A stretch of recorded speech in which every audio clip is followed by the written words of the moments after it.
भारत के इतिहास में, भारत के इतिहास का अगर हम अध्ययन करते हैं तो यहाँ पर असमानता, अस्पृश्यता, छुआछूत ऐसी कोई बीमारी नहीं थी।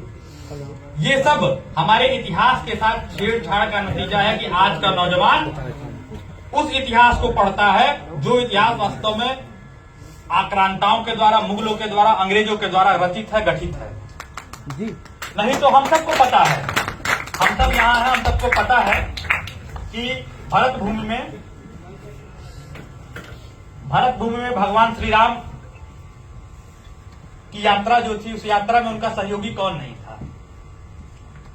माता सबरी जिसका इंतजार करती हैं, माता सबरी जिनके जूठे बेर खाते हैं, वो कौन थी? माता सबरी क्या भगवान राम के कुल की थी? ठीक। आइए और एक और उदाहरण लेना चाहूंगा, बहुत ज्यादा समय नहीं ले रहा हूं, बार बार कर रहा हूं क्योंकि बहुत लंबी श्रृंखला है।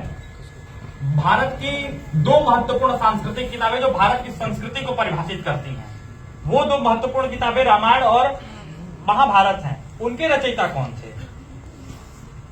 उनके रचयिता क्या सवर्ण थे, या उनके रचयिता को क्या भारत के लोगों ने शुरू से भगवान की तरह नहीं पूजा है? नौजवानों, जब षड्यंत्र हुआ है तो इस षड्यंत्र को पहचानने की जिम्मेदारी तुम्हारी है। और इतना ध्यान रहे, इतना हम सबको ध्यान रहना चाहिए कि ये जो षड्यंत्रकारी हैं वो आज भी हमारे समाज में हैं, आज भी हम सबके बीच में हैं।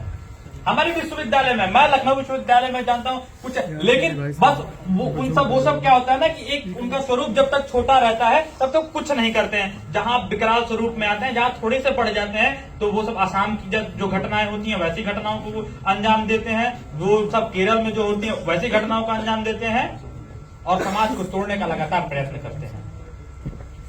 बहुत बात ज्यादा नहीं कहते हुए अंत में केवल इतना कहना चाहता हूं कि आप सबकी जो जिम्मेदारी, उस जिम्मेदारी का निर्वहन करते हुए और ये जाति पात, अस्पृश्यता, असमानता, ये सारी जो चीजें, इन सबसे बहुत ऊपर उठ करके आप सबको बहुत आगे जाना है। और इसके लिए मैं आपको शुभकामनाएं देता हूं। अंत में रामधारी सिंह दिनकर जी की एक पंक्ति है, उसको मैं क्या कर अपनी बात खत्म करूंगा कि जाति जाति वो रटते हैं जिनकी पूंजी है पाषंड, जाति जाति वो रटते हैं जिनकी पूंजी है पाषंड, मैं क्या जानू जाति मेरी जाति है ये भुजदंड, मेरी जाति है।